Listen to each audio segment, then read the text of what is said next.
So the Homestead Act opens up Indian land in Kansas and Nebraska to white homesteaders who are deeded 160-acre plots after inhabiting them for 5 years. This act, good for anyone who hadn't gone against the state since the Civil War. Freed slave or female could file for a claim for land. However, this act was slowly taking away land from the natives, who couldn't file for land as they had reservations with plenty of land. And then also in 1862, the Sioux Uprising of 1862. Yeah, that's a weird pronunciation, or spelling, I mean. The Sioux Uprising, it took place, Battle of Lakewood on September 23rd. That ended the uprising, excuse me. It took place in the Dakota Territories. It was a Sioux against the whites. And the result was the Indians were forced to move farther west, causing tension to rise. And there's a funny story, not really funny, of how this started. It was kind of unnecessary. There were 4 Indians walking by the Joneses' property. It's a white family. And the 4 Indians were hungry, so one Indian saw that there was a chicken coop on the property. He picked up an egg, and he wanted to eat it. And then one of the other Indians were like, "No, don't do that. We can find food another way." Then the other 3 Indians confessed him of being a coward, and to prove he wasn't a coward, he went on the land and shot Mr. Jones. The wife came out to see the husband dead on the ground. They proceeded to shoot her too, and the daughter and 2 other witnesses. And then they went back to the chieftain, and he was like, "Oh, this is a great time for an uprising." Woo. That's basically how it started. All right. The Sand Creek Massacre. That was another unnecessary thing. There's Waldo somewhere on there. You can find it. I see. It impacted federal Indian relations and created the circumstances for years of warfare. It was completely unnecessary. So the whites, it took place in Colorado Territory. The whites came in and wiped out 200 of 700 Indians who lived there, two-thirds of which, of the 200, were women and children. That took place November 29th. Yeah. The discovery of gold in Black Hills, South Dakota. Took place in the Dakota Territories. It was the Sioux versus General Custer and the white population, miners. So in the Dakota Territory in April of 1868, the Treaty of Fort Laramie, granted the Sioux Nation ownership of the Black Hills. General Custer found gold, so miners disregarded the treaty and mined anyway, which led to the Great Sioux War.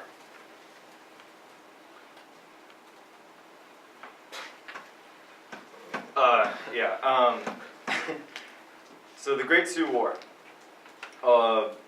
I will talk about one of the battles, the Battle of Little Bighorn, which was probably the biggest battle in that war. So they were fighting over the Dakota resources, as I said in the last slide. It took place June 25th to 26th of 1878.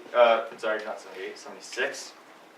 It was General Custer versus Sitting Bull and Crazy Horse. How about that for names? And so the final battle of Little Bighorn was called Custer's Last Stand. It took place on Last Stand Hill. The Sioux surrounded them and killed 50, and then proceeded to run up the hill and kill the remainder of them, including Mr. Custer.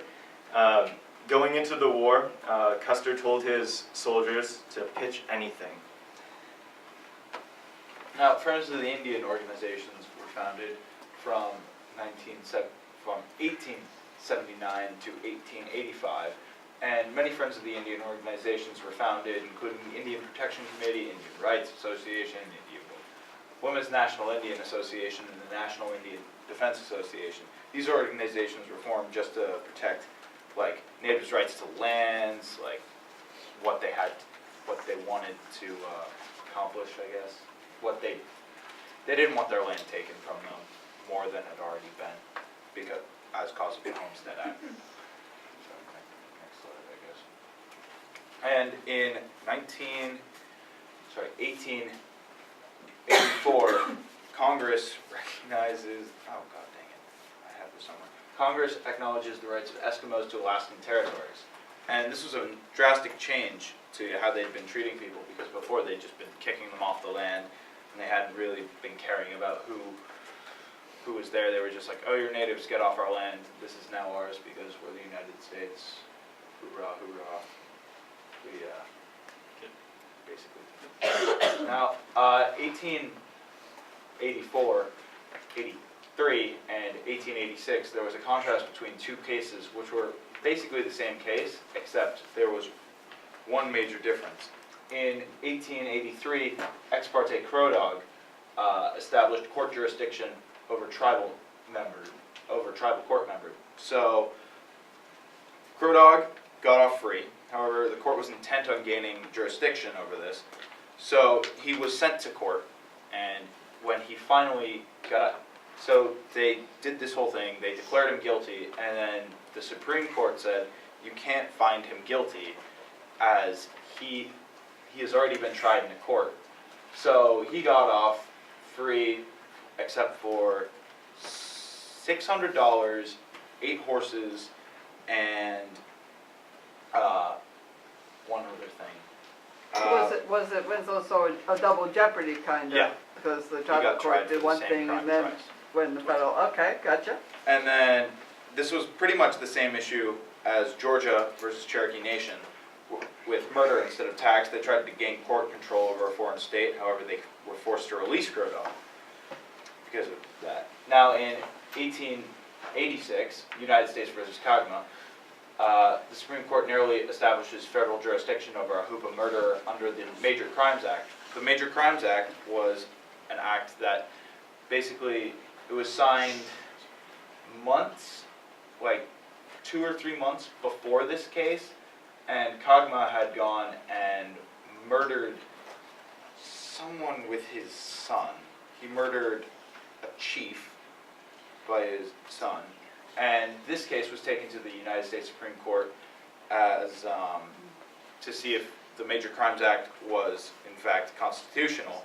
The case was taken to the Supreme Court, which declared the Major Crimes Act constitutional, saying the U.S. has the supreme power to enforce any crime committed in its boundaries. And this law is still in effect today, even though the court never cited a part of the Constitution that the Major Crimes Act was allowed to enforce supreme things. But there was a difference explained, go back, Sean. See, there was, you explained why the cases were treated differently though, right there. Yeah. I mean, because of the lack of treaty in the treaty. Yeah. So, There was, presumably the Hoopa had not set up their own tribal court system, they had not, And they were taken over as a part of the treaty. California. Okay. Okay. Now, the Dawes Allotment Act, which is here, the Dawes Allotment Act authorizes the breakup of Indian reservations into individual allotments, usually 160, which is the same as the Homestead Act. So basically, this is a Homestead Act for the tribal Indians, and what we have here is a map of where the Indians used to have in Oklahoma. So you see there's Cherokee,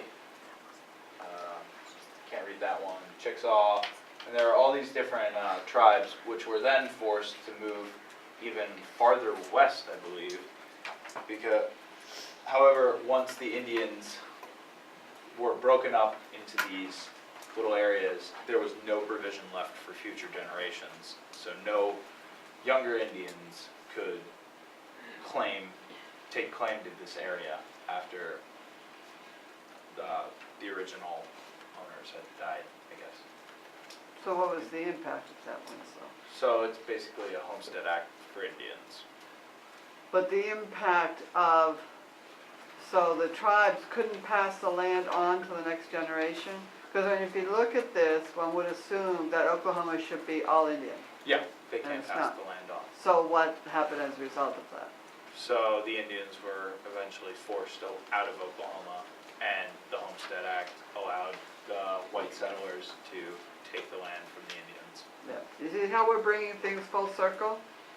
Let's just bring it full, I mean, it's all there, but let's, in our explanation, bring it full circle. That gets you to the higher level. So another Oklahoma. Did you say Indians left Yep. Oklahoma or kicked out? This one's kind of fun. The white settlers bought Indian territory in Oklahoma for a land run, and if you don't know what that is, it's basically like 50 or so white settlers.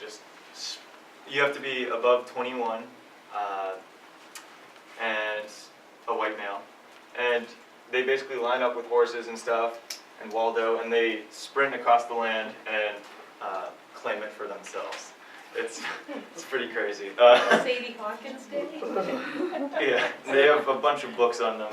Oh, I remember that in one of the old, what was it, Clint Eastwood movie. I'm sure, yeah. It was a popular way of claiming land. Yeah, and it was Indian territory versus whites. The next one is Cherokee Nation versus Hitchcock. Did it not? Wait, no. Nope, there you go. Woo! That's Hitchcock. Those are Cherokee Nation. That's actually Lone Wolf. He's an important Indian in history. He did another case versus Hitchcock, but I didn't cover that one because I don't want to bore you. So basically, the Supreme Court held the United States has the power to overrule Cherokee law. So that basically just destroys all rights that the Cherokee Indians have. It's a fight over land. The Cherokee lost, and it was Cherokee Nation versus Hitchcock. And so that would be regardless of any treaties or that, like, you distinguished those two cases from earlier, what year is this, 1902? So you distinguished because the Hoopas have been taken over by the Treaty of Guadalupe, but what was the tribe which they said they couldn't mess with them? What was that tribe? What was the tribe? It was the Hoopa that, The Hoopa, well, who was the tribe that they had, the tribe? Brule Laka, Okay. And, and what that was tri- the 1883 case. Okay, and what tribe was that? Brule Laka, Okay. I believe. And Like so, you're pronouncing that wrong. and they were allowed to have their own court system because they did have a treaty, right? Yes. Right. And but Not coded. by 1902, the Supreme Court doesn't care about treaties anymore. Is that what I'm hearing? Yeah. Basically. Yeah, I hadn't heard of this case. That's why this is the general question. Yeah, no, basically, if we're looking for a contrast from Indians before Right, and Indians yeah. now, Yeah, they just no, don't really have rights. It's the same thing, but the whites are overpowering them and taking their Okay. land. God, I missed that case in civil rights. Uh, We do a lot on It's- Indians in civil rights course, and I missed that case. oh yeah. It was interesting. Yeah. And sources. Okay. Yeah, because clearly the Cherokee had treaties with the United States. Okay. Alright, good stuff. As for a Where Waldo book, it wasn't your best. Wait, whoa. We didn't I see think you- Waldo in there. Okay, well, all of my slides had Waldo. He's right there. Back a little bit. I don't know how you do There's that. Waldo. There's Waldo in the mountains. How do you put the little Waldo in? He's on the horse. You just take a picture and then you Lay it on top. Yeah.